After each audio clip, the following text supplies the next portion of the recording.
Hola, buenas tardes. Bueno, muy buenas tardes a todos, a los que están acá presentes y a los que lo verán de forma virtual en la posteridad. Bienvenidos al encuentro de discapacidad y adultos mayores, sistemas de apoyo para la comunidad.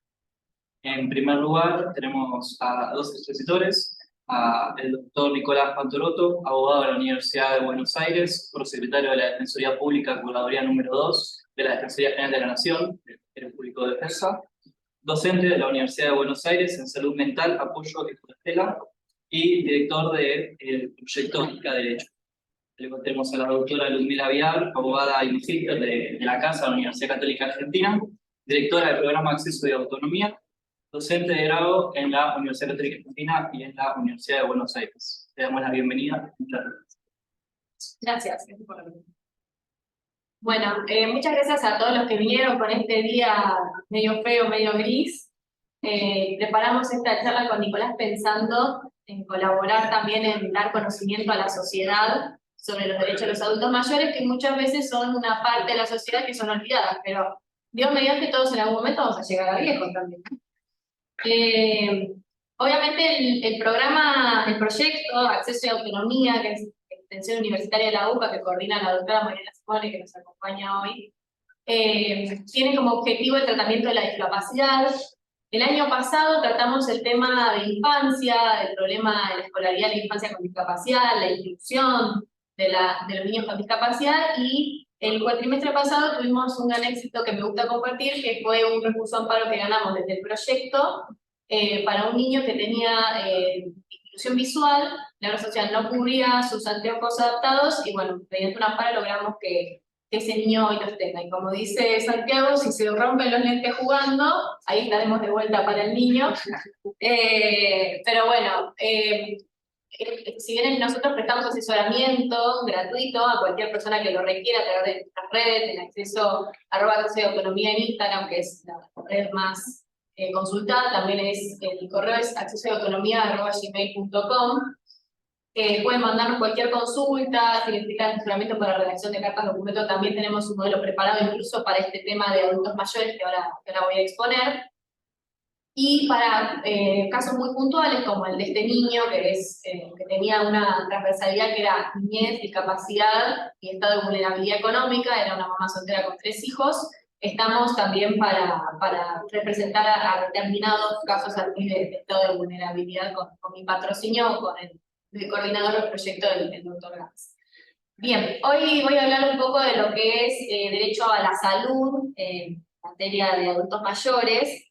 La realidad es que yo además es algo que practico en mi estudio jurídico privado personal, y bueno, es una experiencia que también viví con mis propios abuelos, entonces me parece importante tratar el tema de los adultos mayores en el marco de la discapacidad, porque a medida que pasa el tiempo, nuestras habilidades también se van desgastando, escuchamos un poco menos, vemos un poco menos, bueno, achaques propios de la edad, ¿no? Entonces, casi que inminentemente les diría que una gran población de los adultos mayores cuentan con certificado de discapacidad, y es importante tramitarlo, sobre todo si tienen mamás, papás, tíos de quienes están ocupando o haciendo cargo, o incluso hermanos. Bueno, es importante tener el PUD siempre al día, ¿no?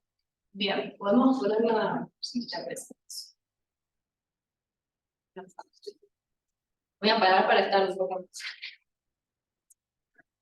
Así, y así, ¿para dónde apunto? Y así lo paso. Perfecto. Bueno, vamos a hablar de adultos mayores, discapacidad, cobertura y planificación. Planificación me gustó agregar la palabra porque en general hay muchos cursos de derecho que hablan sobre planificación sucesoria. Y hay muchísimos cursos que nos enseñan patrimonialmente a cómo planificar para evitar el gasto de una sucesión. Pero ¿qué pasa con la planificación de los cuidados de los adultos mayores? Y hay como un tabú todavía en donde no queremos hablar de esos temas con nuestros papás, o con nuestros abuelos, o con nuestros hermanos más grandes. No queremos tocar esos temas porque siempre lo que llega a la vulnerabilidad genera cierto, quizás, rechazo, y nos da algún tabú como tocar el tema, tiene alguna cuestión escabrosa, quizás todavía socialmente, pero es importante pensar, ¿qué querés cuando yo sea grande? Quiero ir a una institución geriátrica, quiero que me cuiden cuidadoras, me gustaría poder hacer esto, me gustaría lo otro. ¿Qué voy a hacer en mi momento de jubilación? ¿Cómo me van a cuidar? Es bueno empezar a tener esas charlas, aunque a veces son difíciles y hay mucha reticencia al tema, ¿no? Entonces yo hablo de la planificación de la vida del adulto mayor, del proyecto de vida, de cómo va a ser una vida adecuada, saludable, acorde, divertida, ¿no? Dentro de los parámetros de cada uno. Lo que le gusta a uno no le gusta a otros. Hay algunos escollos procesales, así como en temas patrimoniales la sucesión se ve como un escollo procesal, también hay escollos procesales en materia de planificación de adultos mayores, como por ejemplo las determinaciones de capacidad. La mayoría de los adultos mayores tienen algún desgaste cognitivo, obvio y propio de la edad, que les genera la necesidad o que los jueces hacen el llamamiento de, bueno, hagamos una determinación de capacidad. Pero las determinaciones de capacidad no son como la respuesta necesaria e inminente a todo. Bueno, eso el doctor sabe mucho y de hecho tiene un caso, en su momento me contaste una vez un caso de un joven con síndrome de Down que consideraron que no era tampoco para determinación de capacidad, ¿no? Entonces, obviamente que lo que busca el proceso de determinación de capacidad es proteger a alguien que puede ser defraudado para que no suscriba documentos en donde enajene sus bienes por precios viles, o sea, vender bienes por precios que son irrisorios o que no son los reales, o obligarlos, ¿no? Comprometerlos a obligaciones que no las van a poder afrontar porque hay gente que se aprovecha, y esto es cierto, hay gente que se aprovecha de las personas con discapacidad, de los niños con discapacidad, y hay gente que se aprovecha especialmente de los adultos mayores.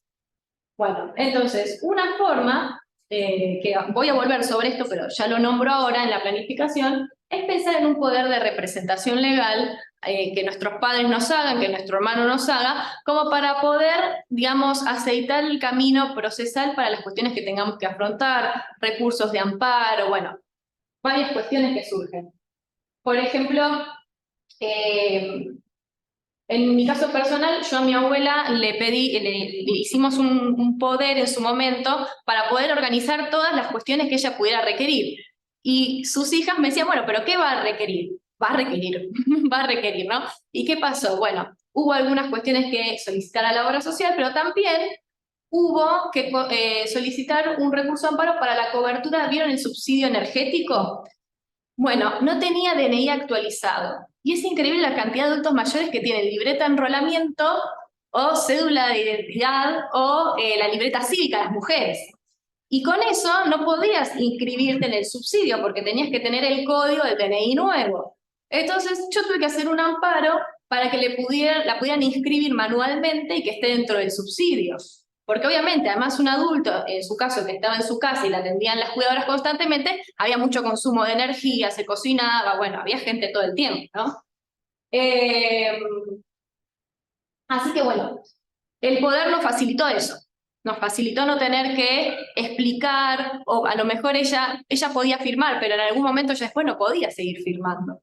Entonces, porque motrizmente ya no podía, si bien hacíamos ejercicios y practicamos, ya no podía. Entonces, imagínense, no la puedan hacer firmar. El recurso de amparo es un beneficio para ella, el poder aceita esa posibilidad sin tener que recurrir a una determinación de capacidad. Con una adulta mayor que no estaba en riesgo de ser estafada, si se quiere decir, ¿no?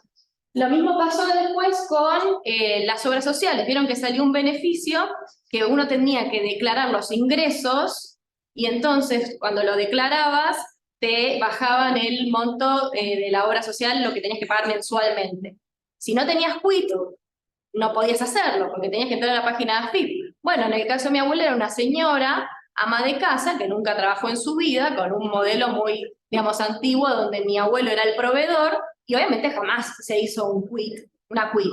Y en el estado en que ella estaba, donde ya no se podía trasladar, porque si bien ella entendía y tenía comunicación, físicamente no quería trasladarse, usaba pañales, era una señora muy, muy elegante y no le gustaba que la vean así. Entonces, obviamente, tampoco podía trasladarla a hacer la quit, otro recurso de amparo más. Pero bueno, el poder aceptó que no me vengan a pedir una determinación de capacidad que se vuelve un requisito formal excesivo a la luz de la Convención sobre los Derechos de las Personas con Discapacidad, en donde justamente las instituciones tienen que aceptar este tipo de procedimientos y determinar para qué es una determinación de capacidad. ¿Todos los casos requieren una? Estamos tramitando un amparo para beneficiar a la persona, no estamos pidiendo una disposición de bienes, ¿no? Bueno, ciertas cuestiones que siempre con Santiago las estamos empezando a discutir en el programa y queremos también que se empiece a debatir sobre esto, porque es un escollo cuando una persona de repente tiene que hacer un amparo y no tiene un poder de su padre, y el juez le intima a que haga una determinación de capacidad.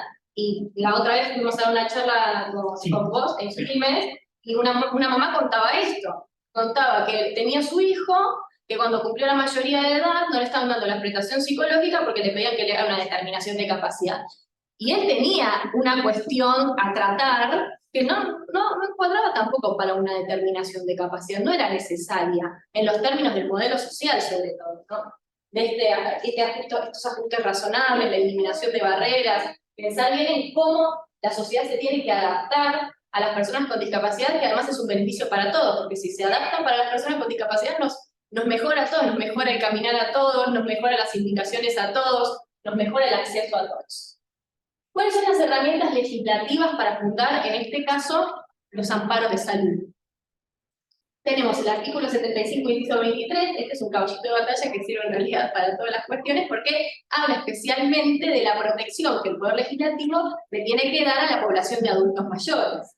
La Convención sobre los Derechos de las Personas con Discapacidad, que tiene jerarquía constitucional desde el 2014, la Convención Interamericana sobre los Derechos de los Adultos Mayores, para la protección de los derechos de los adultos mayores, que también tiene jerarquía constitucional desde el año pasado, ¿no? Y estas tres leyes, que esta es la más importante, la 24.901, sobre las prestaciones para personas con discapacidad, la 23.660 y la 23.661, que son las leyes de seguridad sociales y prepago, ¿no? Y después vamos a comentar un caso de la Corte que hay algunas entidades o sociedades de salud que no encuadran en estas dos leyes, y eso puede traer algunos problemas también a la hora de pelear por los derechos de los adultos mayores y de las coberturas de las obras sociales o prepagos. Que dicho sea de paso, se ofenden. Hace poco en una contestación del hospital italiano me pusieron, le contaba a la coordinadora que me preocupaba, porque ponían los abogados o los estudios jurídicos que hacen gastar honorarios en los amparos, pero el cliente al que yo estaba defendiendo había estado un año tratando de conseguir cobertura administrativa. Cuando mi abuela tuvo el ACV, fuimos a OSDE a preguntar si OSDE brindaba algo, o sea, una tarifa de cuidadoras, y nos dijeron que no. Yo le decía a mi mamá, mira, mamá, no es así. Mi mamá me decía, bueno, no, pero no quiero hacer, pasa esto, no quiero hacer problema con la obra social porque tengo miedo que después no me van a cumplir otras cuestiones. Bueno, miedos que existen, ¿no? Bueno, el amparo lo enmarcamos en la 16.986, que es una ley constitucional, ¿no? Que prevé esta medida cautelar de amparo, establece un procedimiento acotado, bueno, cuestiones más bien técnicas, en donde los plazos son de 48 horas, hay un informe del artículo 8 que tiene que acompañar las obras sociales o los pagos intimados, y lo más importante es que el amparo conlleva una medida cautelar y un proceso de fondo, porque las personas dicen, ya me salió el amparo y listo. Después hay que hacer el proceso de fondo, acreditar la prueba, pedir que se dicte sentencia, la decisión de cámaras. Pero bueno, lo central es la medida cautelar. ¿Qué es la medida cautelar?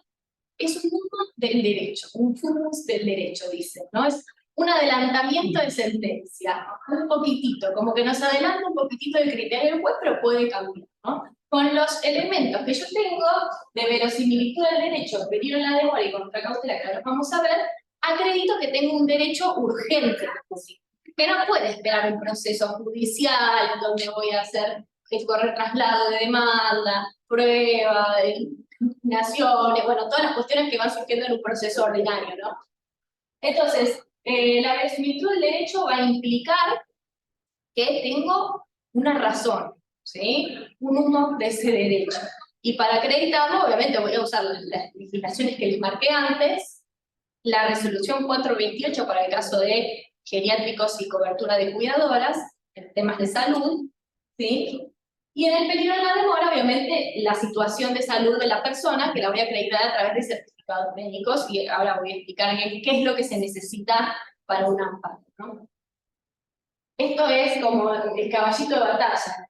Y la contracautela, que bueno, eso en general en este tipo de procesos judiciales varía generalmente es una contracautela que se llama juratoria, que simplemente con la presentación de la demanda alcanza, o con simplemente jurar, hacer una cautela juratoria alcanza, no hay que hacer depósitos de dinero ni nada.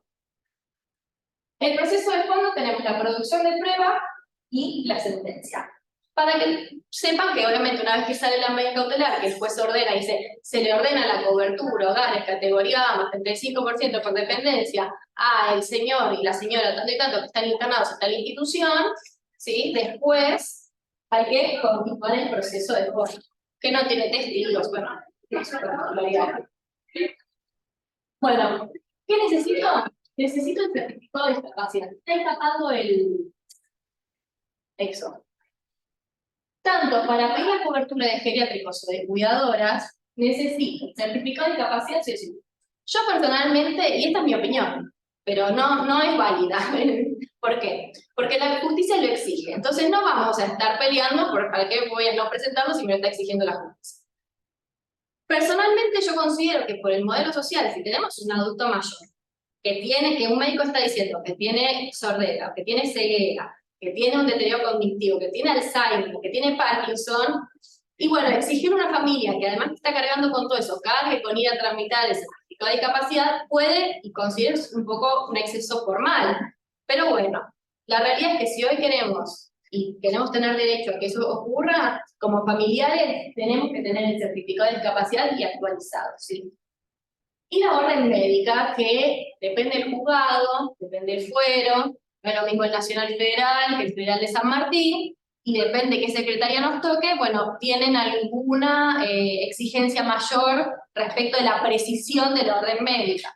Y la realidad es que los profesionales de la salud a veces tienen miedo de hacer estas órdenes médicas, ¿sí? Por eso también es bueno ofrecer, por ejemplo, la epicrisis del adulto mayor, y también acompañar con una orden médica, que sea legible también nos piden, y que establezca la necesidad del cuidado 24/7, ¿sí? Y que establezca específicamente si se puede, cada vez piden más cosas, que específicamente que requiere un dispositivo geriátrico. La realidad es que si requiere asistencia 24/7, claramente va a necesitar un cuidadoras o un dispositivo geriátrico, porque no hay grupo familiar continente. ¿Quién puede estar 24 horas cuidando a un adulto mayor? Es imposible, es impracticable, por más que uno con toda su buena voluntad vaya todos los días a ver a su adulto mayor, no es posible. Entonces estos sistemas de dispositivos son necesarios, y es importante también que tengan un carácter, y esto me parece bien que lo exijan, rehabilitatorio, ¿no? Que no sea solamente poner y sacar al adulto mayor, ¿no? Que se le hagan también las terapias de acompañamiento, las terapias cognitivas necesarias, kinesiólogo, todas las cuestiones que mejoran su calidad de vida, porque un adulto mayor que queda internado una semana es 2 años de vida que perdió. Bueno, para la cobertura geriátrica, como les mencionaba, voy a necesitar específicamente la orden médica, el CUD, pero también la constancia de internación en el geriátrico donde se encuentra. Pero eso lo hace el geriátrico, simplemente es un papel que dice de tal fecha a tal actualidad se encuentra internado, y la habilitación provincial. Algunos piden la factura del geriátrico para revisar por el QUIC, pero creo que la habilitación provincial es lo mejor porque hay geriátricos que no están registrados como tales. Entonces, si yo tengo un pariente, tengo que iniciar un amparo, bueno, no puedo pensar en hacerlo sin estos elementos, ¿sí? En el caso de las cuidadoras, lo que está exigiendo la jurisprudencia es acreditar que existe una capacitación. No existe la carrera profesional o terciaria de cuidadora. Sí, enfermería es una carrera terciaria y también universitaria, pero no todas las cuidadoras son enfermeras. Ahora, muchas cuidadoras son auxiliares de enfermería. Entonces, con eso, por ejemplo, basta. O que acrediten títulos en cursos cortos de cuidado de adultos mayores. Porque un adulto mayor tiene sus digamos, requerimientos particulares. Tienen su rutina, ¿sí? A un adulto mayor, el kinesiólogo, si viene todos los días a las 9 de la mañana, no puede venir después a las 6 de la tarde. Los adultos mayores tienen su rutina y hay que respetarla, y el cuidador tiene que acompañar en eso. Tiene que ayudar a higienizar, a dar de comer, si hay problemas para deglutir, bueno, ayudar a cortar la comida, todas las cuestiones que requieren, ¿no?, la misma situación del adulto mayor. Y yo les mencionaba esta resolución, la 428/99, que es del Ministerio de Salud, y que establece categorías en donde se van actualizando mensualmente casi los valores de cobertura.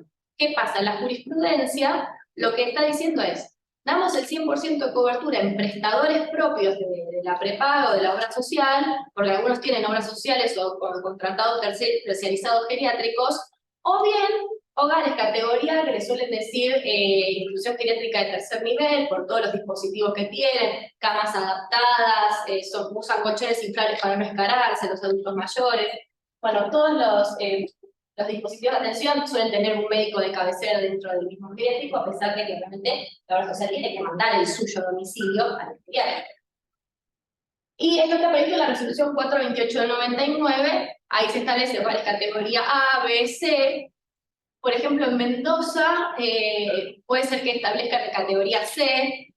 Eso puede cambiar de provincia y jurisdicción. Yo creo que es porque hay una falta de conocimiento más profundo en el tema de qué es lo que implica ser categoría A, qué implica ser categoría B y qué implica ser categoría C, ¿no?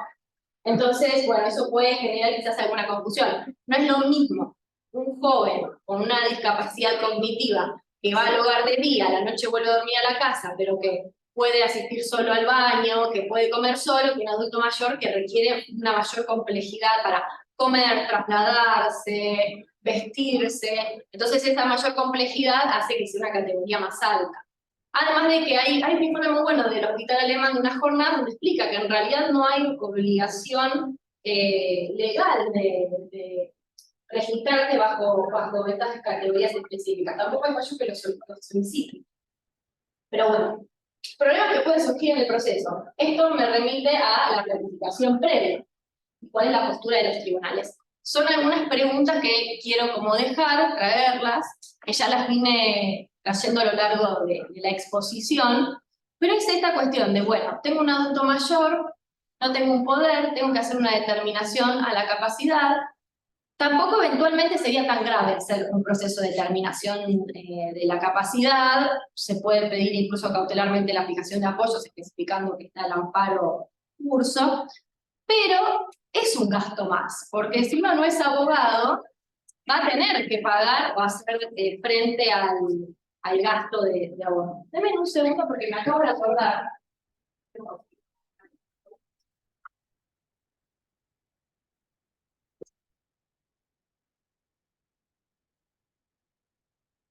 Paso a consulta si al momento hay alguna consulta o duda, formular. Denme un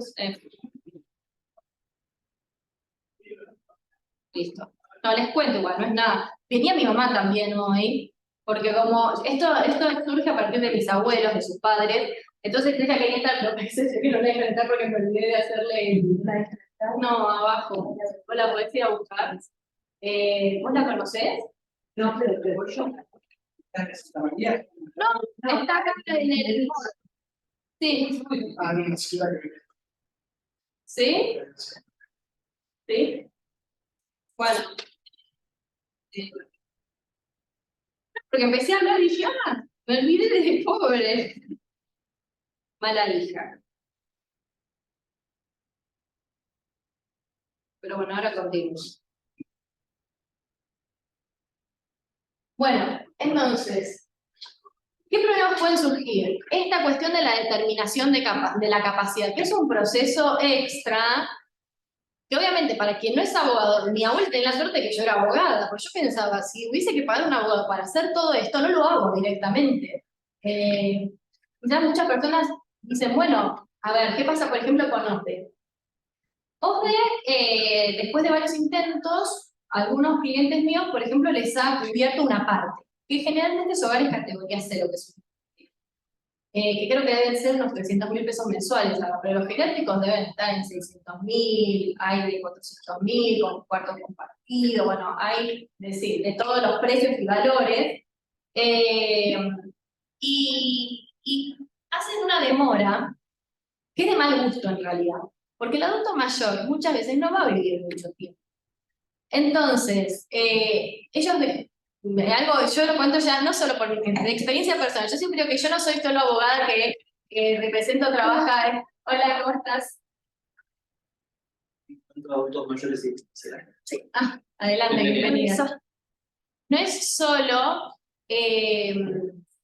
pedir a la obra social, es que ellos hacen un dilate de tiempo muchas veces, quizás puede ser por muchas razones, quizás porque no tienen el personal necesario, no quiero ser mal pensada, no lo sabemos, pero claro, cuando a un adulto mayor se le dilatan las cuestiones, ya fallece y entonces ya está, ya no hay amparo para hacer, ya no hay cobertura para prestar, y en el caso de muchos prestaron o pagaron su cuota social toda su vida y quizás no la usaron nunca. O se atendieron 2 veces y ahora que la necesitan no la tienen. Hay toda una cuestión muy burocrática interna que tiene que ver con auditoría médica, ¿no? Que genera estas demoras que son muchas veces sin sentido, sobre todo cuando tenés gente, no solo adultos mayores. ¿No? Estos tratamos acá de adultos mayores, pero pasa también con gente que está pasando una enfermedad, un cáncer. Yo también lo viví con mi abuelo antes, tenía que hacerse un PET, que es un estudio re complejo, y no se lo autorizaban en la auditoría porque tenía que estar con determinadas cuestiones. Bueno, todo es realmente una lucha, y eso es muy agotador, sobre todo porque existe, y este es el argumento que para mí es irrebatible, lo que suele pedir la jurisprudencia es, bueno, yo no puedo cubrir este tratamiento, porque a veces las prepagas dicen, o las obras sociales, no tengo sistema financiero. Bueno, trae un informe de un contador que lo acredite, es muy fácil. Claro, no podés. ¿Por qué? Porque es un sistema solidario donde hay un fondo común, a donde van todos los aportes estatales, donde se financia todo este sistema de redistribución solidaria que tiene que ver el soporte de las prestaciones de personas con discapacidad. Ellos hay toda una reglamentación contra compleja, súper larga. Yo en su momento la estudié para contestar una cuestión similar a esta de, bueno, pero financieramente, bueno, no acompañaste una cuestión contable al respecto, financieramente tenés el Fondo de Redistribución Solidaria, hay obras sociales como OSDE que son obras sociales y prepagos, entonces tienen aportes mixtos en ese sentido, y tienen forma de financiarse, porque el sistema este fideicomiso que se genera brinda la capacidad económica suficiente. De hecho, no es que OSDE, Hospital Italiano, Sociedad Alemana de Beneficencia, la que quieran, la que es la pública, que no me acuerdo de, la que es la de los trabajadores de la Ciudad de Buenos Aires, OPA, o sea, todos pueden acudir a ese fondo de redistribución solidaria, salvo algunas entidades, ahora vamos a hablar de un fallo de la Corte, que tienen una particularidad, que supuestamente no estarían participando de ese fondo, pero bueno, yo no entiendo bien ahí hasta qué punto esto es así o no, pero en principio los prepagos y las obras sociales participan de ese fondo. Entonces, financiamiento tiene. Sí, o sea, plata habría. Es simplemente que también tienen que burocráticamente hacer una presentación pública a la superintendencia, pedir que se definen los fondos, y bueno, y todas las demoras y financiamiento. Viniendo para acá, una clienta me dice, me dijeron del geriátrico que infle el precio, que me van a hacer un presupuesto, pero con el precio inflado al doble. Y yo, primero, a mí me pasó también, me pasó porque yo tenía una empresa de cuidadoras para mi abuela. Y cuando yo me decía eso, ya me traía malos recuerdos, porque yo decía, pero claro, hay una cuestión hasta casi de codicia, de decir, bueno, como saben que vas a hacer el amparo, quieren la plata de la obra social y también que vos pongas un extra. Porque te dicen que es como un favor para que vos lo tramites, pero en realidad, si vos vas a hacer el amparo y te lo terminan cubriendo, puede ser de 2 formas la cobertura, ya sea de cuidadoras o de geriátrico. Que la obra social me pague directamente, ahí está, que la obra social le pague directamente a, perdón, que la obra social le pague directamente al geriátrico o a las cuidadoras o a la empresa de cuidadores, o que le hagan factura y le reintegran, la presentan, todos es lo mismo, son 15 días, de hecho hay unas resoluciones muy buenas que hablan de ventanilla única para evitar el dislate del cobro, del reintegro, y se reintegra. Pero bueno, nada, existe también este tipo de... Es verdad, sí puede ser que haya capaz un negocio respecto a estas cuestiones, que es muy conflictivo, porque, digamos, terminamos victimizando a las víctimas de nuevo desde el mismo dispositivo que debería prestarle apoyo, ¿no? Es muy incoherente. Y también me pasó con otro, hace poco también, creo que una semana pasó esto, antes de venir acá, dije, bueno, yo lo voy a comentar, porque a lo mejor a otras personas también les pasó, y es bueno que sepan qué ocurre. que también tenía una cuidadora que al enterarse que iba a hacer el amparo le duplicó la tarifa. Porque claro, tienen el amparo y la tarifa de la persona que paga. Entonces, esto es además una parte. Yo, comida, el pago de la cuota de la obra social o del prepago, son miles y miles de gastos. Entonces, bueno, existe digamos, malicia, este aprovechamiento de la situación en donde no hay que dejarse engañar. Yo venía también acá pensando en esto para decirles, no se dejen engañar. No, que les hagan la factura que corresponda y eventualmente ustedes o se los pagarán por reitero o tendrán ellos que arreglarse con la obra social y si eventualmente eso es un problema para ellos y genera algún rechazo, porque a veces hay cuestiones de hecho que el derecho no alcanza a cubrir. ¿Y qué es lo que nos conviene? Uno siempre tiene que resolver lo más conveniente para el adulto mayor. Y si el adulto mayor ya está ahí, ya está integrado, ya conoce a los cuidadores, ya conoce a los otros adultos mayores que viven con él, o ya conoce a las cuidadoras, y desinsertarlo de ese lugar y es muy difícil, porque es mucho más estrecho, no hay tanta flexibilidad psíquica, ¿no? En este punto de vista, todo tiene dicho el cuerpo médico forense. Por eso tengan mucho cuidado. Si ustedes están pensando, tramitando algún amparo, pensando en hacerlo, que no les vayan a decir, no, bueno, te paso por el doble. Porque yo sé que entiendo que a veces puede incluso haber una demora de pago de las obras sociales o prepagos, y por eso quieren adelantarse a la inflación de nuestro país, pero también puede generar un perjuicio de aprovecharse de la misma persona que está reclamando y tener un doble cobro, que no es para eso. Bueno, la postura de tribunales es muy beneficiosa en general en estos temas. Sean cuidadosos con los requisitos que les mencioné, tienen que estar presentados. Me dicen, no, bueno, pero el certificado de discapacidad ya dice acompañante, porque a veces ya está puesto. Dice, la realidad es que es verdad, ya lo dice y tiene todo el sentido del mundo, pero bueno, no alcanza.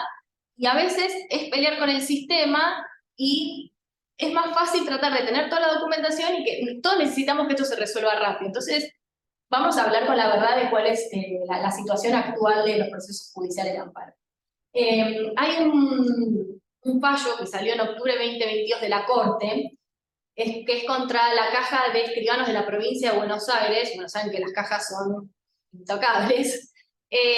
Donde la Corte, en un fallo que yo considero bastante confuso, por suerte siempre tenemos al ministro Rosati, que es yo siempre digo, el paladín defensor de los grupos vulnerables y de la discapacidad, un voto disidente que obviamente no movió la resolución final, ¿no? Pero la mayoría termina diciendo, en un caso en donde había una persona que solicita la cobertura, hogar, categoría A, bueno, obviamente en la sentencia no podemos ver todos los pormenores del proceso, pero lo que surge la sentencia es que pide la cobertura hogar en categoría más 75% por dependencia, que está previsto en la resolución 428 que les mostraba, que es el que se aplica también para cuidadoras, porque cuidadoras no tienen una tarifa específica, terminan diciendo no le vamos a dar esta cobertura porque la caja en realidad no entra ni en la 23660 ni en la 23661, que son las leyes de obras sociales de prepago. No es una obra social ni tampoco es un prepago, es otro ente.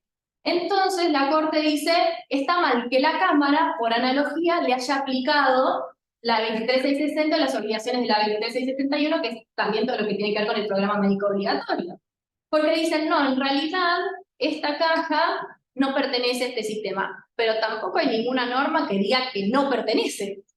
Entonces, en realidad, aquí acá hay civilistas, hay una laguna legal que en realidad podría haberse subsanado por el principio de analogía, que es un principio alternativo que tienen los jueces para poder resolver. Bueno, cuando hay una situación nueva que no está prevista en la legislación, ¿cuál sería la situación analógica más parecida para resolverla? Bueno, aplicar lo de hogares categoría que venimos aplicándole a todo el mundo, básicamente lo que hizo la Cámara. Muy bien hizo la Cámara. Pero bueno, la Corte dice que no, y además termina diciendo que igual la Caja había ofrecido una cobertura geriátrica que preveía el estatuto de la Caja. Yo entré a la norma, yo no encontré, quizás no lo revisé bien, ojo, porque entré a la norma de la Caja y después a ver si encontraba el estatuto y no encontré cuál sería la cobertura geriátrica que ofrecería. No lo sé, no lo encontré. Pero bueno, si la Corte lo dice es porque evidentemente está la norma, habría que verla de cuánto es. pero no sería justo que sea un monto inferior con respecto a otras personas que están en obras sociales o prepago. Habría hasta una cuestión discriminativa. Después había otras cuestiones procesales por las cuales tampoco debería haber caminado esa sentencia en contra del amparista, pero eran cuestiones técnicas procesales sobre fundamentación y el tema de brindar argumentos extemporáneos a cuestiones que no se apelaron en su momento, pero eso es una cuestión procesal. Lo bueno de esto es que la Corte reconoce el tema de las coberturas geriátricas si se quiere, lo malo es la restricción para el caso de quien esté con la caja de escribano, la obra social de la caja de escribano. Y hay un elemento más que dice que no habría ninguna orden médica reconociendo el estado de salud de la persona. Lo cual me pareció raro porque la Cámara es bastante cuidadosa en chequear que esto esté, siempre lo piden, por eso se los puse en la diapositiva. Pero bueno, no se dice que no estaba, así que sí es una cuestión a tener en cuenta. Muchas gracias por tu tiempo. Ahora al finalizar la exposición vamos a abrir un espacio a preguntas para ayudarlos también a ustedes que vinieron acá y si están atravesando alguna situación familiar que los convoca sobre discapacidad y adultos mayores, nos puedan preguntar y también, bueno, él trabaja en el Poder Judicial, no, en el Ministerio. Siempre me equivoco, en el Ministerio Público, entonces no puedo asesorar, pero bueno, yo sí les puedo dar una mano, así que muchas gracias.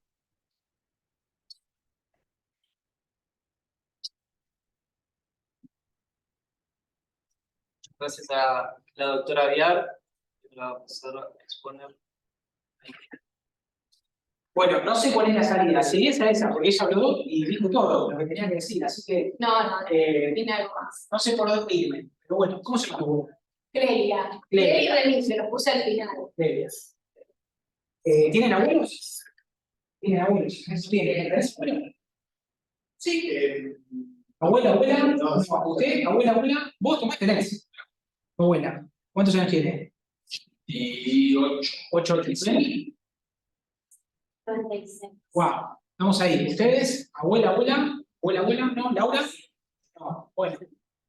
Cuando salgan de acá, llamen a la abuela y al abuelo, pregúntenle cómo están, cómo andan, besos, abrazos, amen. ¿Por qué? Porque tiene que ver con esto, con lo que estamos hablando ahora, con el tema de la adulto mayor, vejez y discapacidad. ¿Cómo llegué acá? Hablando con Lu a través de una red social que tengo, que es una cuenta en Instagram, disca.derecho. En plena pandemia, como le pasó a todos, yo no podía ir a trabajar, estaba en mi casa, y bueno, ¿qué hago, no? ¿Qué hago? O sea, estaba tirado en el sillón, en la cama, viendo tele, y nada, yo soy el típico de esas personas que necesita hacer algo. Cuestión, creé una cuenta de Instagram, disca.derecho. ¿Qué hago ahí? Difundo los derechos de las personas con discapacidad. Conocí a Laura también ahí, a través, a Remy y a Tomás. Y a Lu, la conocí y dije, che, mirá, yo trabajo en una defensoría, haremos algo conjunto, y ella, bueno, tenías este espacio y lo seguís teniendo, gracias a Mariana, acá la gente de la UCA, que te abrió las puertas y brindó, ¿no es cierto?, esta posibilidad y oportunidad. Porque ¿qué hicieron las redes sociales en la pandemia? Y esto, ¿no? Lo que estamos haciendo hoy ahora.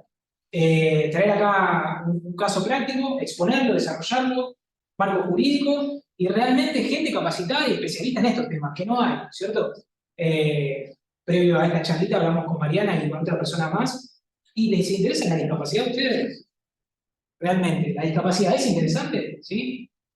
Para algunos sí, para otros no. Para mí sí, porque hace 13 años que me dedico a esto, yo trabajo en una defensoría pública curaduría. ¿Qué hacemos ahí? Defendemos, asistimos y representamos a personas súper vulnerables. Luego estaba hablando específicamente de un artículo del 75 de la Constitución, donde ahí engloba, ¿no?, estas colectivos de personas vulnerables. ¿Cuáles son, no? Personas con discapacidad, niños, mujeres, adultos mayores. Así que la defensa pública, en el año 1994, cuando fue la reforma de la Constitución, ¿qué se formó? Ministerio Público Fiscal y el Ministerio Público de la Defensa, que ahí es donde estamos nosotros. Defensor Público Juzgador, que es donde yo trabajo, número 2. Así que, bueno, les conté más o menos cómo llegué acá. Por eso es importante, si uno realmente tiene un abuelo, una abuela, después de esta charla, llame, ¿cierto? ¿Cómo va a ser capaz que ponga la cámara? Que llame y que realmente se ocupe, ¿cierto? ¿Saben por qué? Porque el día de mañana nosotros también seguramente vamos a ser adultos mayores o personas viejas, ¿no es cierto?, o ancianas, donde directamente no nos llaman, quizás vamos a tener nietos y, che, no me está llamando, no me está llamando. Pero bueno, les traigo un dato realmente importante. Plena pandemia, como dice acá, 667-210, ¿no? La cantidad de adultos mayores que viven acá en la Capital Federal. ¿Todos viven en Capital Federal? Sí, ¿no? Bueno, es un número que realmente es grande, ¿sí? ¿De dónde sale esto? De Proteger. Unas encuestas que hicieron una oficina especializada en estos temas, Proteger, que a la vez, ¿no es cierto?, hablan de ver que el 60%, ¿no?, de la pandemia, durante la pandemia, las personas adultas mayores que tramitan la vejez recibieron maltrato. ¿Qué es un maltrato? ¿No? ¿Qué es el maltrato? ¿Cómo yo maltrato a una persona adulta mayor? A ver, ¿me ayudan? Remy, ¿cómo maltratarías a tu abuela? Totalmente, no llamándola. No llamándola. Ahí No está. jugando Bueno, con ella. Lu, vos lo dijiste recién, hace un ratito, ¿no? Que soy mala hija, ¿no es cierto? Porque tu mamá estaba afuera, justamente, ¿no? Sí. Hola mamá, ¿cómo andás? Ella es adulta mayor según la convención. Claro. De 60 las mujeres, 65 los hombres. No parece. No parece. Estamos hablando de esto, ¿no? De esta figura de maltrato, que consiste en esto, por ejemplo, un llamado telefónico.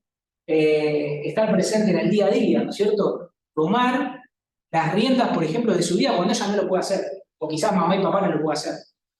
Según la OMS, que es la Organización Mundial de la Salud, ¿no es cierto?, dice que es un acto de varios actos repetitivos que le causan daño y sufrimiento a la persona, que puede manifestarse directamente en un maltrato físico, sexual, psicológico o emocional.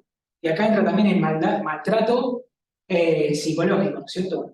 Realmente la pandemia trajo esto, ¿no es cierto? Maltrato físico, psicológico, emocional, ¿no es cierto? Esta carga negativa que todos teníamos, y sobre todo los adultos mayores. Por eso me pareció muy importante arrancar con una cifra, ¿no es cierto? Diciendo, el 60% de nuestra población, Cava, en Capital Federal, fueron maltratados.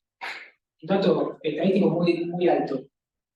6 personas mayores de 60 años sufrió algún tipo de maltrato en sus entornos comunitarios. A mí me gusta hablar de la palabrita entorno, ¿no es cierto? Porque tiene que ver con esto. Hoy estamos acá en este entorno académico, donde la UCA, ¿no es cierto? ¿Fueron al baño? ¿Fueron al baño? ¿No? Yo fui al baño. ¿Saben qué hay en el baño? Baño para hombres, para mujeres y que personas con discapacidad. Sí. O sea, gracias a UCA, ¿no? Porque no todas las universidades tienen esto, el tema de la accesibilidad, así que me pareció algo realmente interesante y siempre yo cuando brindo las charlas me gusta ver el tema de la accesibilidad, porque realmente me parece que, y además este edificio, ¿no? Yo vivía acá en San Telmo hace un par de años, venía a jugar acá a la pelota, me acuerdo, hace muchísimos años, y estos edificios, vos pasabas por acá y era impresionante, terrible. Después, bueno, el barrio creció más de 20 años, y cómo la estructura del edificio la adaptaron ¿a qué?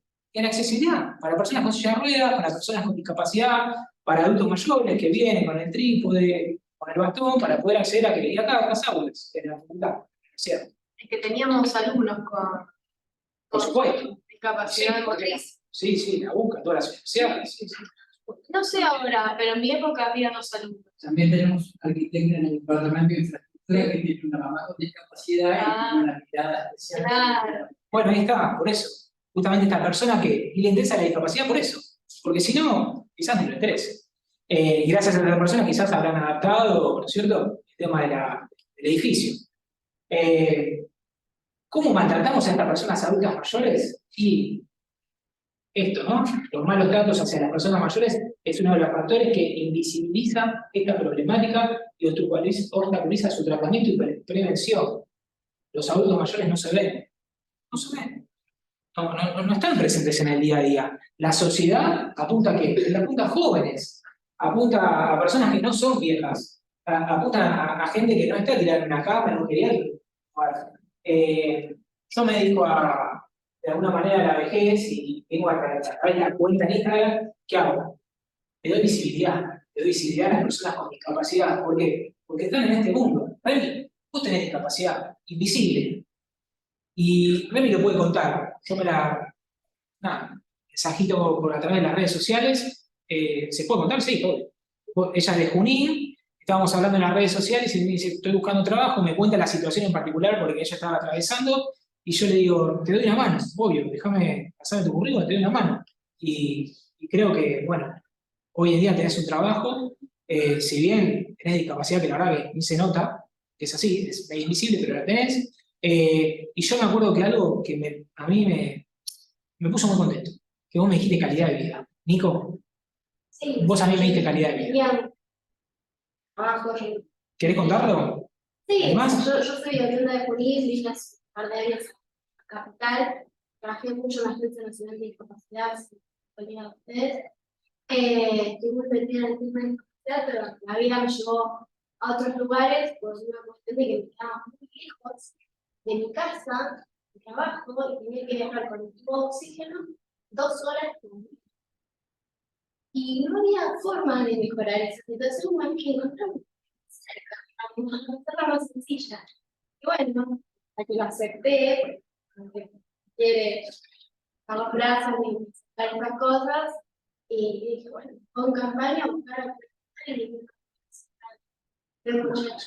sí, gracias. Pero bueno, fue así, no hice magia, directamente ella me contó el caso en particular y yo dije, bueno, activo. Y bueno, es tirar redes nada más. Con Laura también me pasó algo también parecido, que la conocí a través de las redes sociales, con Lu también lo mismo. Esto de tirar redes, ¿no es cierto? Y generar y en Reni y en vos una oportunidad laboral, mejorar la calidad de vida.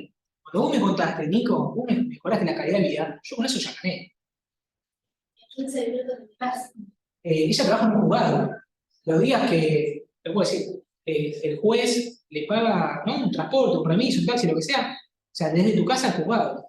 Y eso, No, y además también es importante, que la pandemia también habilitó el trabajo remoto, tan importante Sí. para la discapacidad, recontra. da una oportunidad, ¿verdad? Sí. Que antes no la teníamos. O sea, sí, hay pocas oportunidades, ¿sí?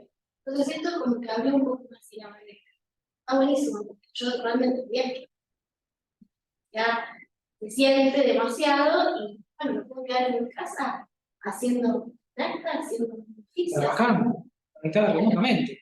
Y además que, trabajando en la justicia, ¿no es cierto? ¿Qué es lo que necesitamos? ¿Sí? Así que a través de la cuenta de Instagram, ¿qué hago? Y visibilizo, concientizo, y busco que, o esto, ¿no?, que el adulto mayor esté activo en la vida, ¿no es cierto? Esté activo con videos, con frases, con posteos, y además, da la casualidad de que justo también en plena pandemia tuve un caso en la defensoría donde yo trabajo. Yo trabajo, como les conté, en la Defensoría Pública Procuraduría del año 2005. Entré con el viejo modelo médico rehabilitador, donde decían discapacitado, donde decían demente jurídico, ¿no?, donde decían mogólico. Estas palabras siguen existiendo, pero las decían. Las sentencias que uno leía, los informes sociales, los informes médicos, decían, en el caso está moderado, mogólico y todas estas palabras. Hoy en día cambió. No sé si cambió al 100%, pero estamos cambiando como sociedad, como profesionales. Tenemos que cambiar porque hay un modelo social vigente que está basado en los derechos humanos. Aparte habla de discapacitados. Bueno, sí, es verdad, algunos fallos. El fallo es en octubre, es un caso de Sí, hablan, sí.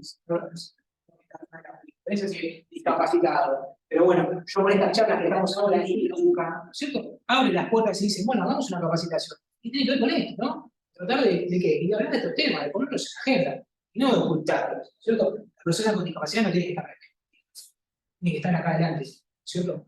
Es así, es así. Esto, contexto. ¿Qué contexto puede sufrir violencia a las personas mayores? Y bueno, como les comentaba, violencia familiar. Plena pandemia, la situación mundial, por así decirlo, las familias que hacían con el adulto mayor, y la dejaban de lado, ¿no? Tuvimos varios casos, uno en particular que yo se lo comenté a Lu, no voy a decir el nombre y el apellido de la persona, por un tema obviamente de reserva, pero era un caso realmente que tuvo un revuelo muy positivo. ¿Por qué positivo? Porque le demostramos a la justicia de que la vejez, ¿no? No es solamente una etapa de la vida y que un viejo tiene que ser tenido en cuenta. Así nomás, le digo la palabra viejo porque realmente cuando uno leía los informes médicos y cuando leía la demanda, cuando llega acá el expediente y uno lee, porque yo digo, tenés 5 expedientes, 5 cuerpos y tenés que leer de su fase para saber y entender de qué se trata el expediente. Y tenía que ver con esto, ¿no? Una violencia familiar por parte de la familia, donde un papá, ¿sí? Una persona adulta mayor, grande, fue desplazado de su familia, y esta familia inició un juicio de restricción a la capacidad jurídica. No me gusta la palabra de restricción, pero Lu habla de determinación de la capacidad, más. ¿no? De una determinación. Determinación, antes se llamaba curatela. El viejo modelo se llamaba curatela, no se llama curatela, con apoyos. Yo digo que siempre se da apoyo, hoy en día. Bueno, ¿qué hizo la familia? Juicio de restricción a la capacidad jurídica.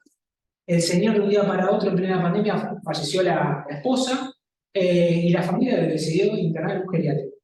Sin más. Un geriátrico. Una de las hijas psiquiatra, la otra hija abogada, que no litiga.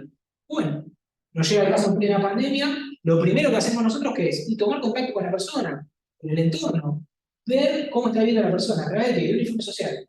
El informe social, el informe disciplinario, para ver cómo está la persona, para ver cómo vive la persona, dónde vive, con quién vive, ver si tiene obra social, si no tiene obra social, si trabaja, si tiene plata, si no tiene plata, bueno, todo, todo.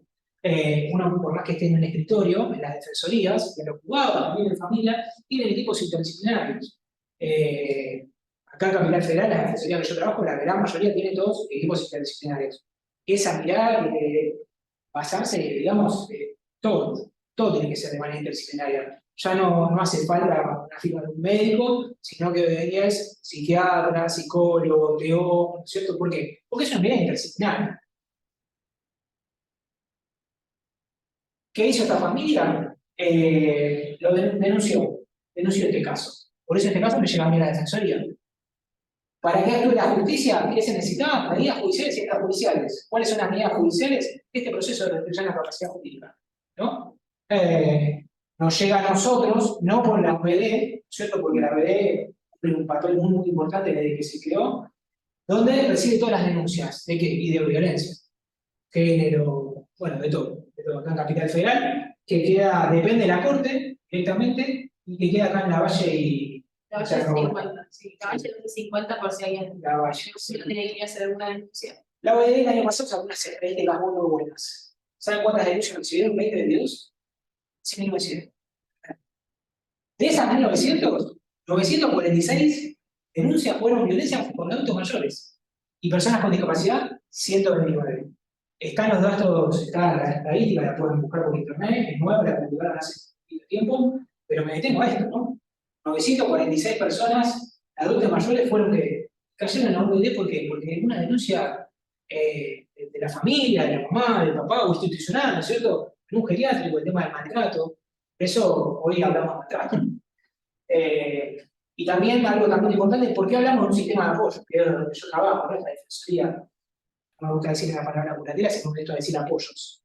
Lulo hizo mención en este paradigma y marco jurídico que ella le dio, que tiene que ver con esto, ¿no? La Convención sobre los Derechos de las Personas con Discapacidad. Acá en Argentina y a nivel mundial fue algo realmente increíble. Nosotros como abogados, y yo cuando empecé a trabajar en el año 2005, no había convención.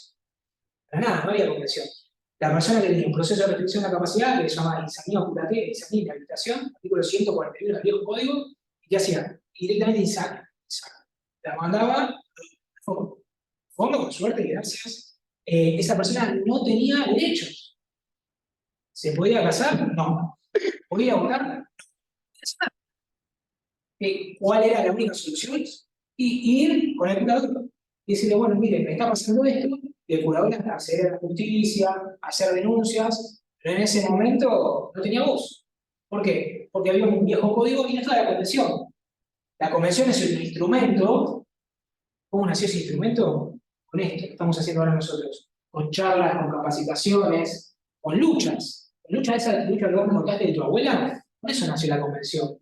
Con luchas de personas con discapacidad hace muchísimos años. En Estados Unidos, por ejemplo, Beth Roberts, que es un militante de la discapacidad, que venía a la facultad y de repente a los 14 años contrajo polio. No pudo acceder a la facultad.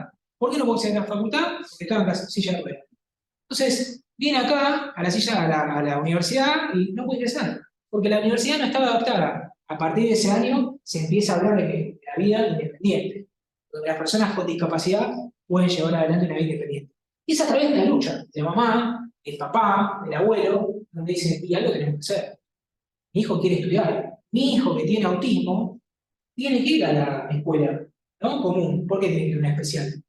¿Necesita apoyo? Sí, necesita apoyo. ¿Necesita más integradora? Sí, necesita. Bueno, esto trajo la convención. Antes no se hablaba. Antes se hablaba de retraso mental. Retraso mental moderado, grave. No se hablaba de autismo, no se hablaba de TEA. Se hablaba de síndrome de Down tampoco. Único se hablaba. Por eso me parece tan importante cambiar esa mirada. ¿Y qué? Y tener en cuenta esto, la convención. Donde yo voy a todos lados, y es la convención. ¿Vos vas a hacer un trámite? Es la convención. No te pueden decir nada. Luego hablaba del tema de los amparos. Perfecto. La gran mayoría de los amparos, ¿en qué se basa? En la convención. Ella estaba hablando de cuidadoras domiciliarias, asistentes personales, asistentes geronto, auxiliares geronto. ¿De dónde sale? Y de la convención sale. Hay una figura muy, muy chiquitita que tiene que ver, que se llama autonomía y vida independiente. De ahí sale.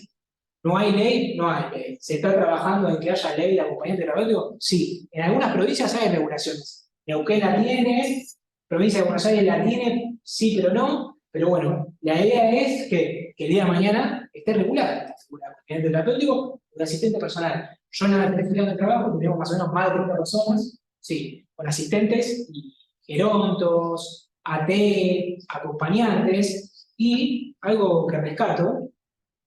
Yo empezamos a contratar a esta gente, ¿saben qué año? 2009.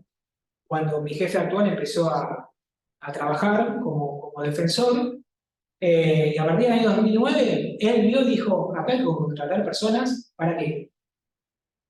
¿Por qué? Porque mis asistidos y dependidos residen en hogares geriátricos, hospitales psiquiátricos, Borda, Moyano, y esta persona que yo le contrato de acompañante terapéutico, ¿saben qué le da? La posibilidad de afuera, de sacarla de la institución y llevarla a tomar un café. Eso es un montón. Eso es un montón. Quizás nosotros estamos acostumbrados. Pero para la persona que está internada en el hospital Borda, que salga con ella a pasear y tomar un café, es un montón. ¿Qué nos dio estas herramientas de acompañante terapéutico? Y esto. No estar atrás de un escritorio, ¿cierto? Y a través de un acompañante terapéutico, darle la vida independiente. ¿Sí? Acompañarla a un cajero electrónico a sacar plata. En las audiencias y en las entrevistas, vos le das un billete de 1.000 pesos a una persona y a veces no sabe qué es. ¿Por qué? Porque nunca lo tocó, porque nunca lo manejó, porque todavía no se pone en práctica la convención, porque todavía estamos hablando de un modelo médico rehabilitador de la persona no tenía en cuenta.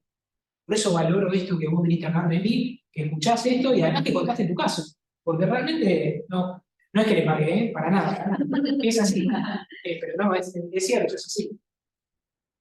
Esta convención, ¿saben lo que trajo también? Lo que ya habló, el tema del cupo laboral. Acá, en la UBA, en todas las universidades públicas y privadas, cupo laboral de personas con discapacidad. Hay una ley, sí, bueno, se tiene que cumplir. Hay una convención, sí, se tiene que cumplir. No hay otra. Tú hablabas hace un poquito sobre el tema de que los jueces federales, una vez que se inicia en materia de amparo, y te piden la determinación. ¿Qué apuro tiene? Una persona con 95 años con Alzheimer, ¿qué apuro tiene? O sea, ya está. O sea, ¿para qué un juicio de restricción a la capacidad pública? Si esos jueces tendrían en cuenta la convención, ¿cierto? No sería necesario pedirle esta determinación de capacidad. Y además algo también que trae esta convención y este modelo social de discapacidad es la Convención Interamericana de Adultos Mayores. O sea, son dos instrumentos que nosotros, abogados, defensores, gente que trabaja en el juzgado, son dos herramientas que trabajan de todo el día con las convenciones. No solamente con la convención, con la ley, con el código, ¿dónde? Y lo aplican en estos casos, por ejemplo, de ella. De la abuela, ¿no? De tu abuela que vos contabas hace un rato, ya sea tanto un juzgado de familia o un juzgado federal con el tema del amparo. Son personas que están todo el día con casos de salud. Casos de salud mental, discapacidad, adultos mayores, tienen que bajar esta convención al escritorio. Y este escritorio traslada las resoluciones judiciales. No es tan difícil.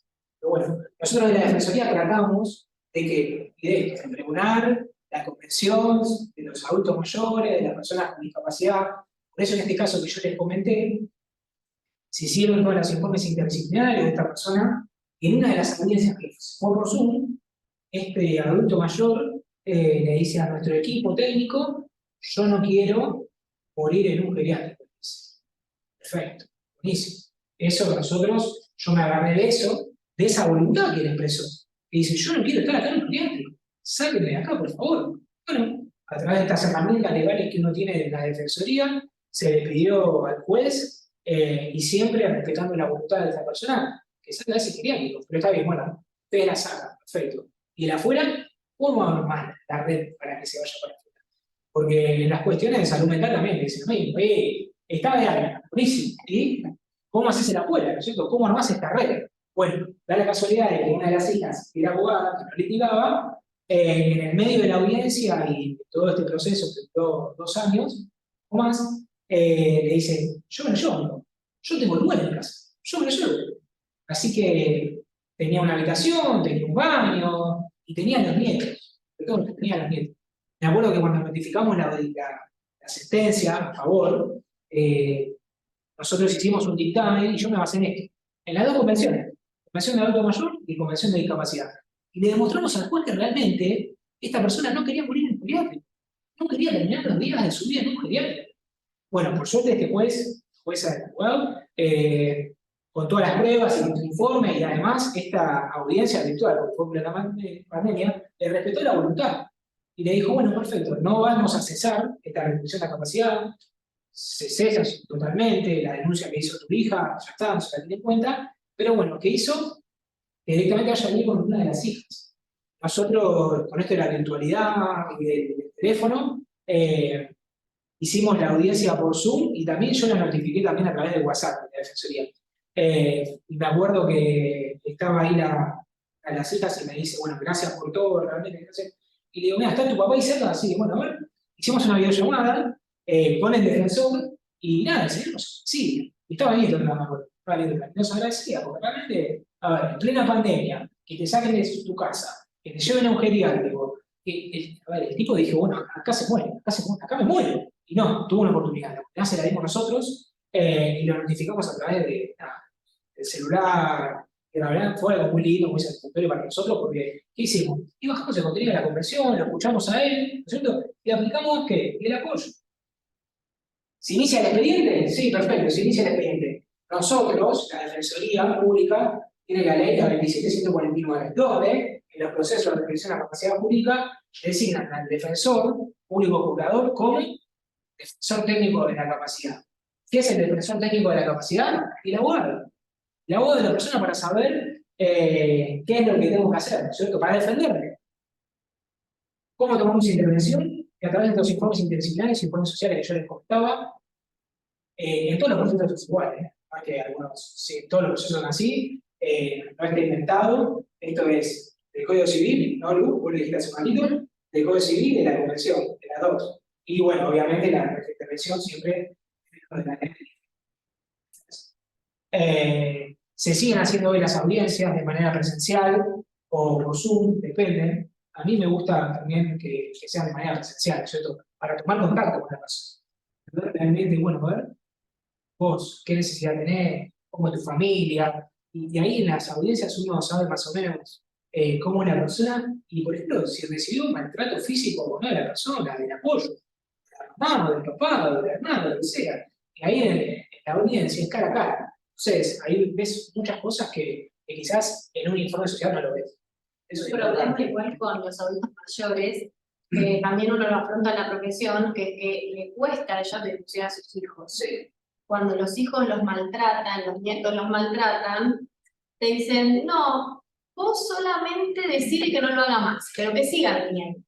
Y es muy difícil, porque como vos decís, hay que respetar la autonomía del adulto mayor, pero al mismo tiempo tiene un hijo o una hija que es violenta, que lo destrata, que le ejerce violencia psicológica. Entonces ahí, desde el programa Protege el Incluso, siempre había una dificultad muy importante para incluso confeccionar los informes, Sí. porque la voluntad del adulto mayor es seguir en contacto con el hijo o la hija, el nieto o la nieta violenta.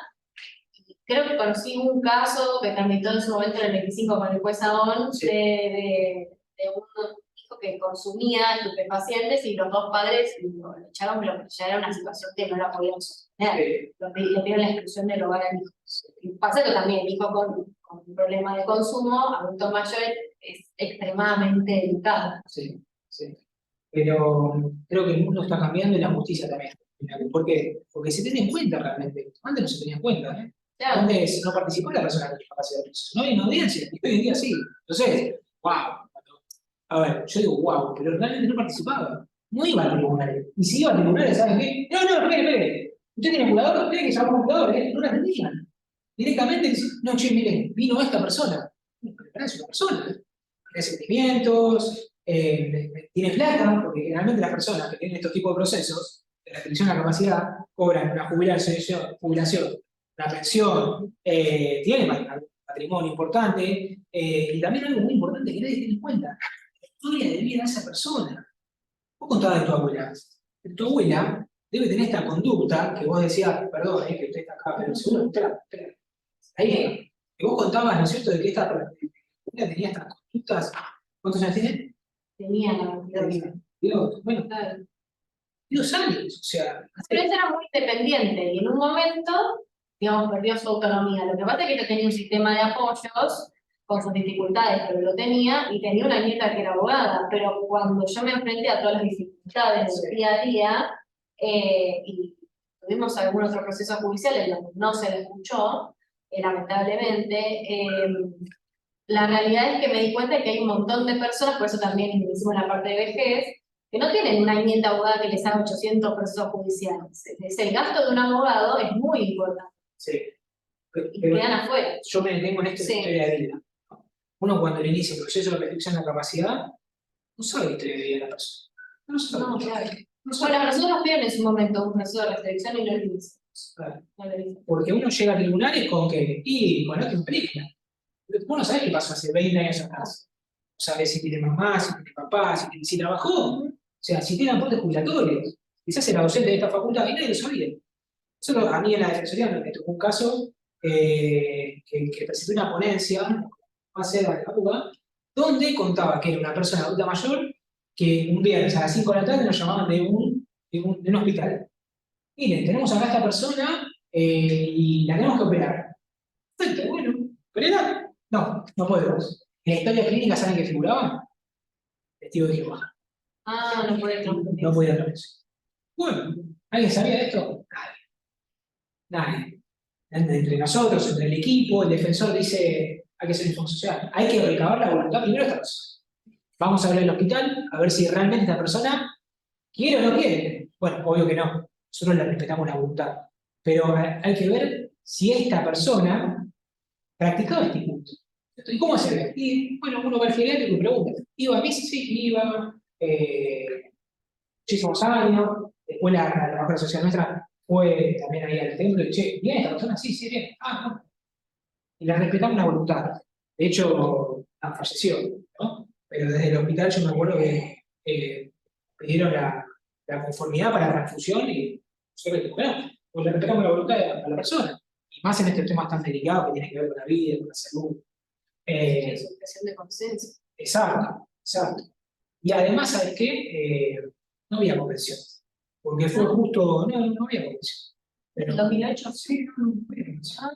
Entonces, ¿qué haces? Y todo trabajo artesanal, ¿no? Bueno, a ver qué hacemos. Y hagamos esto, vamos por acá, vamos por acá. Contarle a la juez, ¿cierto? Recabar la voluntad de esta persona. Es muy difícil. Las personas que tienen trastornos mentales, salud mental, que están, a ver, no están con un buen tratamiento, ¿sí? ¿Cómo hace para recabar la voluntad? Y es muy difícil. Muy difícil. Yo tengo 2 o 3 casos ahora que es imposible. Entonces, ¿qué le digo al juez? Bueno, abrimos un compás de espera para ver si se puede mejorar la situación de salud de esta mujer, este hombre. Algunos te entienden, sí, otros dicen que no. Bueno, por eso me parece tan importante el tema del entorno, del contexto, de ver cómo está la persona, ¿cierto? También algo importante de estos procesos, yo digo siempre, bueno, perfecto, este proceso, depende del caso para que se haga, si conviene o no conviene, ¿sí? Pero tengan en cuenta que interviene un juez, ¿sí? Un defensor de menores incapaces, que vela por los intereses de la persona, y además un defensor público procurador. O sea, son 3 personas, realmente, y magistrados, que están todo el día con esto, que estamos todo el día con esto, no le podemos pifiar. Y si le pifiamos, como se dice, hay que ver el porqué, ¿no es cierto? Y asumir las responsabilidades, así como los abogados que inician estos procesos. Y en las demandas ponen, bueno, curador, artículo 32, quizás ese abogado, ese profesional, no toma contacto con la persona, y yo le digo, y de hecho nos pasó con esta persona con síndrome de Down, como comentabas, se inicia un proceso de restricción a la capacidad, síndrome de Down. Yo leo la demanda y encuentro un recibo de sueldo de la Continental. ¿Vieron la pizzería? Sí. Continental, bueno. Digo, claro, este chico trabaja. Síndrome de Down, trabaja en la Continental, sigo, hincha de Racing, va a la cancha, digo algo así. Llamo a la abogada, le digo, mire, doctora, extraño, porque se maneja solo, andaba en o sea, se manejaba solo, trabajaba, digo, ¿qué pasa? Todo bueno, la familia, que quiere iniciar un proceso para protegerlo. Pero usted sabe, no sabe, de esto de por vida. O sea, estos expedientes de proceso de restricción a la capacidad, ¿cómo terminan? La muerte de la persona. O rehabilitación, el cese de la restricción a la capacidad jurídica. Son muy pocos casos. Yo no conozco a ninguno. Bueno, es decir, lo plenamente que yo te comenté, que vos comentás que claro, sí, yo, sí. porque Pero también, terminan ustedes. sí. Tiene que ver con este cambio de mirada, los jueces, siempre decir, che, bueno, mire, se puede, se puede. Y este chico es Mateo, ¿sí? Lo nombro porque hoy justo vino a la defensoría, que estamos en el tema de la revisión de sentencia. Se logró una sentencia adaptada a él. El expediente pasa al cuerpo médico forense, lo tiran abajo, terrible. Cuando nosotros nos llega ese informe de parte del cuerpo médico forense, llamamos a la mamá y le llamamos a él, miren, ¿están de acuerdo? No, no están. Bueno, perfecto. Nosotros le hicimos un informe interdisciplinario de parte a través de nuestro equipo interdisciplinario, y cuando fue la audiencia, le demostramos y le dijimos, miren, está bien, tiene siendo veamos. Trabaja, viaja, Italia, el pibe es reconocido mundialmente, por todos lados, y le adaptamos solamente, el juzgado lo que logró es una sentencia medida. Solamente le restringe la capacidad. Te cuento algo. Cuando yo llamo a la mamá, Gabriela se llama, le digo, Gaby, sí. Le digo, ¿cuál es el problema acá? Este es un iPhone nuevo, ¿no? Ah, me saca así y me dice, ¿sabes cuál es el problema de mi hijo? Compra a través del celular mío, cuenta de Mercado Libre, y compra cosas. Cuando este chico me vino a ver a la defensoría, fue así un Samsung último modelo. Yo le digo, ¿pero qué lindo? La mamá me lo había contado. O sea, el miedo era ese, ¿no? Que este chico hacía este tipo de compras y tenía un celular de último modelo. Bueno, para eso, elevar sumas de dinero, ¿no? El día de mañana, por ejemplo, si es la mamá y el papá y tienen patrimonio, bueno, están los apoyos y están los hermanos para decirle, miren, mamá y papá no están, esto te corresponde a vos. Antes lo pasaba. Antes, directamente, las personas con discapacidad se iniciaban la sucesión y ni la nombraban. No la tenían en la declaratoria. Nosotros en la defensoría hay muchos casos que vaya y pasa. Ahora no, a través de estos poderes, la familia más o menos decide, antes de fallecer, tratar de planificar esta vida y decir, bueno, ya, vamos por acá. Pero antes no pasaba. De hecho, se iniciaba el proceso de juicio de sucesión, teníamos que presentar nosotros de la defensoría, con la partida de nacimiento. Cuando la iniciaron, no acompañaron. No, total, no, ¿para qué? Se le discapacitaba, te decía. En ese entonces, hoy personas con discapacidad, ¿no? Por supuesto. Pero bueno, en estos casos que yo les cuento, que la verdad que están muy buenos y es una jurisprudencia que va cambiando esto, tienen que ver este cambio de mirada tan importante. ¿Cuáles son los puntos claves de nuestra intervención? Que yo digo, bueno, que vale la pena realmente, no solamente una defensoría pública. Nosotros asistimos, representamos y defendemos a personas vulnerables, que no tienen recursos económicos. Nuestra obra social es paga, es incluir salud, no tiene otra. Nuestros asistidos y defendidos, pero quizás nos vuelven un quedo la sociedad. Ojo, bueno, ahí podía.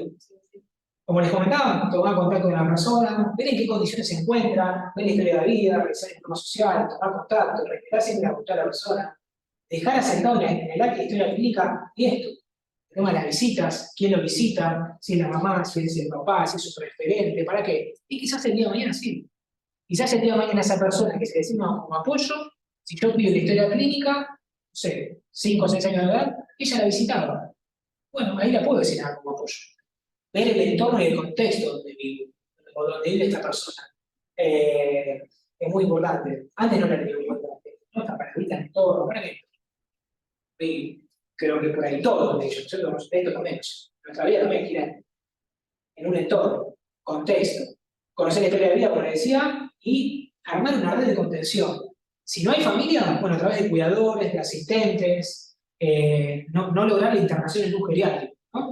Previo podemos hacer esto, lo que Lu hizo con su abuela, ¿no? Armar una red con cuidadores, con asistentes, que estén las 24 horas, obviamente que es un gasto económico muy grande, pero previo a una internación geriátrica o un hogar, armar una red.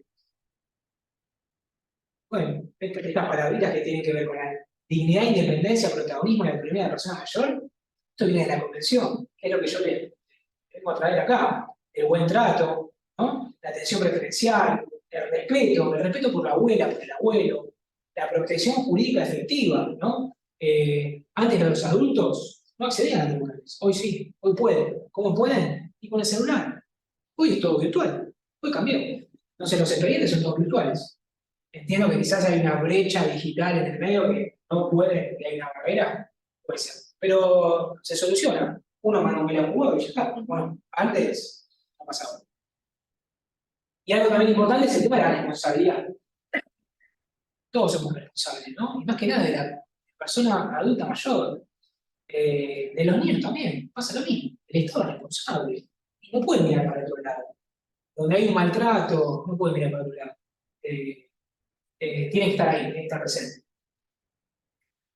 Bueno, esto me gusta un poquito. El tema de las recomendaciones, nosotros como defensores, o yo más que nada, eliminar el lenguaje escrito viral de términos discriminatorios. Basta decir viejo, abuelo, abuela, discapacitado, ¿no? No sé, Remy, ¿cómo se llama? Remy. Ahora No, te se dicen, llama Natalia. bueno, Natalia, ahora te dicen Natalia, no persona con discapacidad, abuelo, no sé qué cambiar. Hay que cambiar esa mirada. El tema de mirá la viejita, pobrecita, ¿no es cierto? Esa mujer que va a la farmacia, que va a comprar el pan. Yo creo que con esto, que nosotros cambiemos, yo creo que estamos haciendo algo, estamos. Relevar datos que permiten indagar las condiciones psicofísicas, el tema de las características. No hay. Todos hicieron el censo. El censo no había personas con discapacidad, no había personas adultas mayores. Estaban como que fueron desesperados. Es importante. Y siempre permitir que la persona mayor se exprese libremente. Y evitar esto de los gestos, de las palabras, el tema de limitar sus dichos, dejarla hablar, ¿cierto? Cuando uno hace un Zoom, a mí me pasó el año pasado que hicimos un Zoom, un proceso de restricción, de determinación, se le hace el Zoom y no se podían conectar. Entonces yo le digo a mi jefe, le digo, mirá, yo voy con el celular, voy hasta el geriátrico y me conecto. Bueno, dale, perfecto. Estaba la hija presente, me acuerdo, y estaba esta persona, estaba el defensor, bueno, y el defensoría, el juzgado, todos conectados virtualmente. Yo me siento, se siente el señor y se siente la hija. Bueno, en un momento, en el medio de la charla, la jueza le dice, bueno, ¿sabe quién está ahí al lado suyo? Señor hija, socorro. Tenía Alzheimer, yo hice así, dije, tragame tierra, pero la hija se puso a llorar. La hija se puso a llorar, no reconoció. La hija, Y era la que se ocupaba, la que los informes decía de todo. Y la jueza le preguntó, ¿sabe qué necesita? Yo, nada, salí ahí impactado y wow, no la puedo reconocer. No la puedo reconocer. Entonces, también digo, bueno, es importante estas audiencias. Y sí, son. ¿Por qué no? Porque quizás, a veces pasa que en las audiencias se ven muchas cosas que en el Defensor Social no lo ven. Uno cuando presenta un escrito, quizás no vuelva todo exactamente como es la vida real de la persona, ¿no? Bueno, ahora hay mucho con temas de video, quizás se pueden subir videos, fotos, eso cambia. Yo no presento fotos. Mira, Bueno, para mostrar que en el tiempo la persona, o sea, que estuvo, es el hijo, lo que tenés que demostrar cuando está totalmente inhabilitado. sí, como pasaba acá, ¿no? En esta audiencia. Gira así y dice, no sé quién es, ¿sabes quién es? No sabe. Bueno, Alzheimer. Bueno, unas conclusiones sobre esto que puedo decir, hay que escuchar, ver el tema del modelo de protección de los derechos humanos para personas mayores y personas con discapacidad. Esto es biológico, es histórico y es cultural. Todos vamos a pasar por eso, ¿cierto? Garantizar la defensa técnica, sea tanto público o privada. Yo vengo del sistema público, pero también hay abogados, ¿cierto?, de la matrícula, que se dedican a esto, ¿cierto? donde realmente las personas tienen bienes y el juzgado que le dice, no designen a un defensor, designen a esta persona. Hace la misma tarea que hace una defensoría, pero con otros recursos. Siempre garantizar el contacto personal con la persona, antes de dictar cualquier medida. De internación. Esperen, hagan un informe social, vayan a la casa, véanlo. Y siempre, bueno, informes de evolución, condiciones de la persona mayor, a través de redes sociales, a través de juzgados, de defensorías, de fiscalías. Creo que siempre ese es el camino, ¿no? No hay otro, porque antes no pasaba esto. Antes, yo les cuento, antes no pasaba. En los amparos Laura tampoco se veía qué está pasando ahora. Vos que te dedicás a amparos, ¿no? Sí. No pasaba. No me pasó tanto lo que comentaste, y después de la determinación de capacitarnos, que yo he hecho de cobertura de residencia. Por el momento vengo bien en ese tema. Acabo de iniciar uno con un poder donde la señora dio el poder estando bien, pero ahora tiene Alzheimer. Lo inicié con el poder hecho hace 3 años y veremos, ya le dieron vista a la defensora a ver qué me dicen ahí. Yo creo que me van a pedir la determinación, pero bueno, yo siempre aviso a la gente esto que es posible que pase, pero es importante que como abogados anticipemos todo lo que puede pasar, por lo que decías vos antes, por ahí tiene la idea de hacer el amparo, pero el costo, digamos, en tiempo y todo lo que lleva a hacer un juicio paralelo, a veces la gente con ese tema a lo mejor no hago nada, y se quedan con eso. Exacto. Y aparte un costo, ¿no? Vos iniciaste un amparo. O es el tiempo del abogado, el tiempo de la justicia, todo, y de repente decís, bueno, tengo que iniciar un proceso de restricción, de determinación, otro tiempo más. Mientras tanto, ¿qué hago? Incluso hay fallos de varios años atrás que se acreditaba, pues ahora el hijo iniciaba con la partida de nacimiento y salía, pero ahora ya está todo mucho más. Sí. Mira, a mí depende del juzgado, en el Juzgado Nacional Federal, es donde me lo han pedido, y hay precedentes judiciales en otras provincias en donde no lo piden y específicamente aplican la convención, creo que fallo en Mendoza también, pero que explican la necesidad. Yo hice un argumento en su momento ante la Cámara porque fui en queja cuando me lo pidieron, igual me salió el amparo, explicando que hay una obligación alimentaria de los hijos hacia los padres también. Entonces, bajo ese fundamento, lo que se está tramitando es una cobertura alimentaria, no está disponiendo bienes, no está generando ningún perjuicio al adulto mayor. Ahora, si ese geriátrico se está contratando contra la voluntad del adulto mayor, bueno, quizás ahí podría tener un sentido. Bueno, pero es importante esta mirada, ¿no? Interdisciplinaria. Un psicólogo va y dice, che, miren, acá pasa esto. Lo que a mí me pasaba en este caso que yo le conté era esto. Todos los informes del geriátrico eran quién, y eran firmados por quién, y por una amiga de aparentemente la familia. Entonces, y algo pasó. Sí, porque de hecho el geriátrico también era el mismo y vos decís, algo raro hay. Pero sí, pasa. Capital Federal, con los números que yo les quería al principio, pasa todo el tiempo. No, es importante saber que puede ser también perjudicial en el sentido de, he tenido casos en el sentido de que avisan al inicio, pedir que se inicie la determinación, se deja estar por la familia porque no quiere hacer un juicio paralelo y después en la sentencia vuelven al primer auto diciendo tenían que haber cumplido. Entonces, durante todo el proceso, termina falleciendo la persona porque tuvo un amparo y después el proceso se termina y no terminas con la cuestión de fondo. Entonces, es un sinfín. Sí. Lo que pasa es que también hay mucha disparidad de criterios entre los jueces. Acá he visto, inició por otra colega que después yo le inicié el amparo aplicando como gestora de negocio. La hija lo presentó en la mano, como gestora de negocio, nunca ratificó la cuestión y así siguió su amparo y salió sentencia. Entonces, Sí, pero eso igual es muy vulgar, diría. Es muy vulgar, sí. Pero yo le hice ese amparo ya había pasado el plazo para ratificar, íbamos a hacer, había que seguir adelante. Pero por eso hay mucha disparidad entre los. Yo con la partida de matrimonio he podido iniciar amparos de un esposo que internó a su mujer en un geriátrico, pero realmente ya no podía, era un adulto mayor también, Claro. aceptó, 2 adultos mayores, y el esposo no se puede ocupar de la señora, y la señora a lo mejor tiene Alzheimer o actitudes agresivas, y bueno, hay toda una cuestión ahí re compleja que tampoco el juez del amparo va a llegar a analizar, ese es el problema, tampoco el juez del amparo llega a analizar el fondo de qué le pasa a esta familia. Bueno, lo que vos decías, por ejemplo, de Otre, que hiciste el comentario, exige una familia continente. No, lo imposible. que vos decías, estos matrimonios que son los 2 adultos mayores, cada uno tiene su dolencia, exige a un integrante del matrimonio que cuida a otra persona que está peor que él, pero que él tampoco se puede cuidar por sí mismo, como muy, sistema muy maquiavélico, en cierto Es sentido. que hoy no existe eso. Porque ¿quién puede ser continente? Estar 24/7 cuidando a otro. Por más que vos no estás en tema de salud, no se puede. No, es que es imposible. Bueno, yo de mi propia experiencia, ella, por ejemplo, iba todos los días, es médica, a cuidar a mi abuela, pero sola era imposible. Era realmente imposible, a pesar de tener quizás conocimientos. No es algo viable estar 24/7 atendiendo a una persona que necesita cambiarse, cambiar pañales, alimentarse. Entonces, sí, Obvio. también le da otro tipo de cuidado, del lado del amor, o Claro. necesita un cuidado más profesional.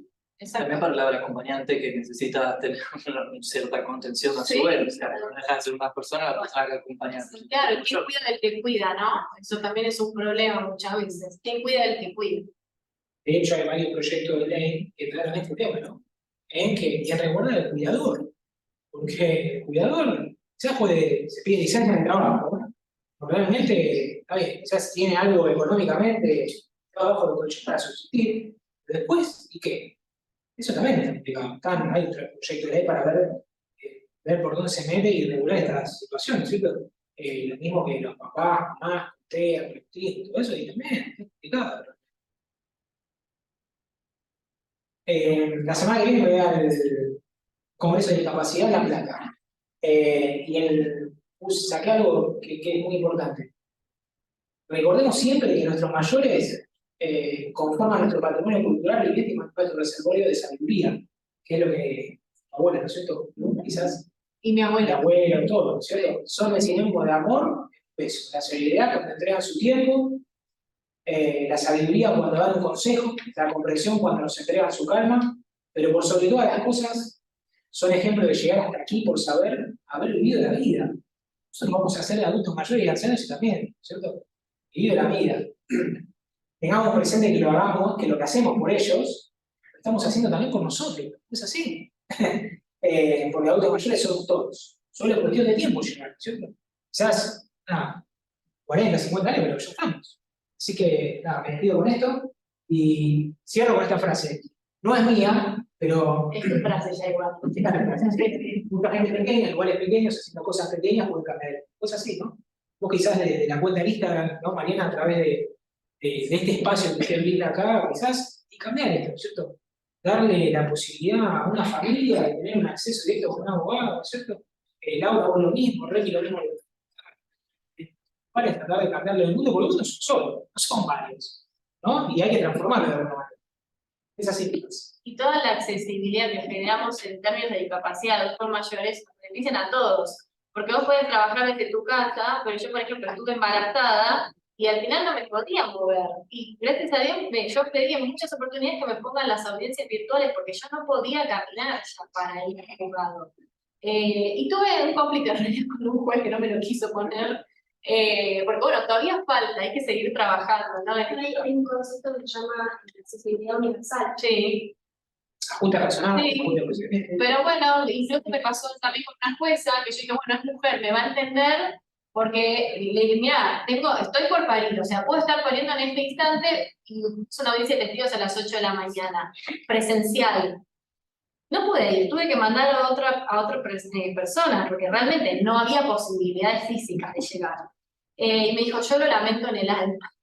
Un montonazo, ¿viste? Pero bueno, están esos escollos. También cuento el caso yo represento a una persona con una restricción a la capacidad, una determinación de capacidad que está institucionalizado, que no tiene un apoyo que no es familiar porque no tiene familiares.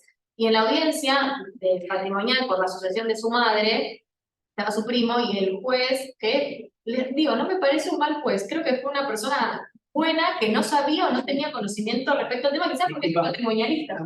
Sí, no importa que lo sepa, porque en el momento hubo una discusión, porque se refirió al discapacitado, estando el chico sentado ahí y tiene nombre y apellido. Entonces, esa delicadeza nada más, creo que por eso también las charlas tratamos de abrirlas a toda la sociedad, incluso a la magistratura, Sí. porque es tan bueno que nuestro juez, el personal del juzgado, tu mirada a la hora de una petición quizás como la mía o como la de un abogado que tiene una disminución visual y no puede ver el PJN porque no tiene lector de pantalla, no va a ser la misma de alguien que no atraviesa la situación, porque nadie piensa en la discapacidad hasta que le toca. Y todos podemos, por un accidente, no solo por nacer con una cuestión congénita, tener una discapacidad. Y cuando ajustamos el entorno para esas personas, nos beneficia a todos, porque a mí me beneficia que no haya un escalón ahí, no caerme, o si me rompo una pierna y estoy a lo mejor un mes con un yeso, poder entrar directamente a la clase como vos decís. Sí. Hay que concientizar en eso. Pero bueno, también queríamos abrir a preguntas, si tenían alguna consulta, algún pariente, familiar que esté viviendo alguna situación así de vulnerabilidad y que necesiten, tengan alguna duda o comentario que quieran sumar a la charla. Quería agregar una acotación Sí. en el sentido de que esto que mencionaba antes Nicolás, de que si bien tenemos un sector vulnerable, que es una persona con discapacidad, tenemos un sector dentro del sector, porque también hay una diversidad dentro del conjunto, que son los adultos mayores. Y a veces también vamos cayendo en lo que se le llama la cultura del descarte, que justamente al no tener una persona que funcione para la sociedad, terminamos descartándolo. Y esto con un cierto estereotipo del adulto mayor que, en paralelo con lo que antes era el sabio de las tribus, actualmente es el que desconoce de todo. Entonces, es terminar cayendo un poco en esta cultura y en lo mismo que uno intenta evitar en las personas con discapacidad en general. Y lo demuestra claramente con los análisis de violencia, de que si bien hay un cierto cambio de paradigma con las personas con discapacidad en general, hay un enfoque más específico que no se está evitando con los adultos mayores con discapacidad. Entonces es bueno tenerlo recalcado. Doble vulnerabilidad. Claro. Discapacidad doble. Y qué mejor forma de darle dignidad a una persona que en los últimos años de su vida. Sí. Acompañando.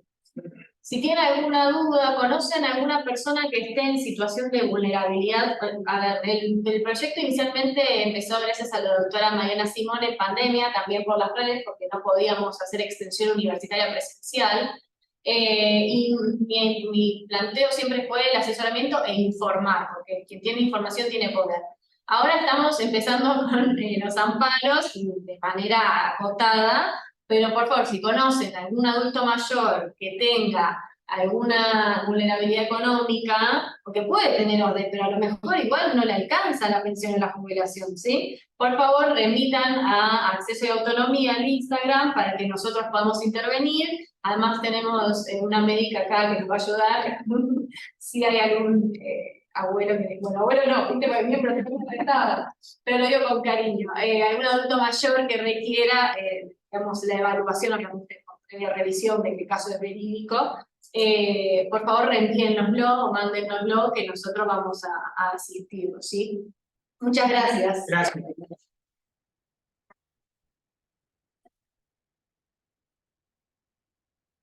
Bueno, felicitaciones. Yo la verdad que les quería agradecer a los tres por esta participación, esta propuesta que han hecho, porque la verdad que desde la Facultad de Derecho, bueno, Miguel lo sabe muy bien, tenemos mucho compromiso con la discapacidad, con las personas mayores. La verdad que lo que ustedes hacen es súper importante, porque por un lado visibilizan la problemática, por otro lado ponen sobre la mesa las herramientas con las que cuentan las personas que tienen alguna discapacidad. Y en tercer lugar, creo que lo fundamental, ¿no? Que exhortan a tomar aquellas medidas que ayudan a las personas con discapacidad a alcanzar la plenitud de su proyecto de vida, sin que la discapacidad sea una limitación. Así que lo que ustedes hacen es fantástico, y retomando un poco la frase que está ahí en pantalla, que puso Nicolás Pandarotto, yo quiero citar a la Santa Teresa de Calcuta, ¿no? Que dijo algo muy parecido. Quizás creas que tu trabajo es solo una gota en el mar, pero al mar le faltaría esa gota, y no sería el mar. Así que, bueno, les agradezco un montón, sigan poniendo gotas en el mar, están haciendo un trabajo fantástico, y la verdad que quizás no se vea mucho, pero para las personas, el trabajo de ustedes que llega a sus vidas, realmente es muy importante. Así que, bueno, la verdad que los felicito, les agradezco mucho, que se suben a de derecho al proyecto de extensión universitaria y compromiso social. Y bueno, todos tienen las puertas abiertas de la Facultad de Derecho para visibilizar, para empoderar y para exhortar a tomar las medidas que sean necesarias para la plenitud del proyecto de vida. Así que bueno, gracias a todos y fundamentalmente a ustedes. Gracias, María. Muchas gracias. Gracias por venir a todos. Qué lindo. Sí, por el tiempo, sobre todo. Muchas gracias. Es una consulta. Sí. Yo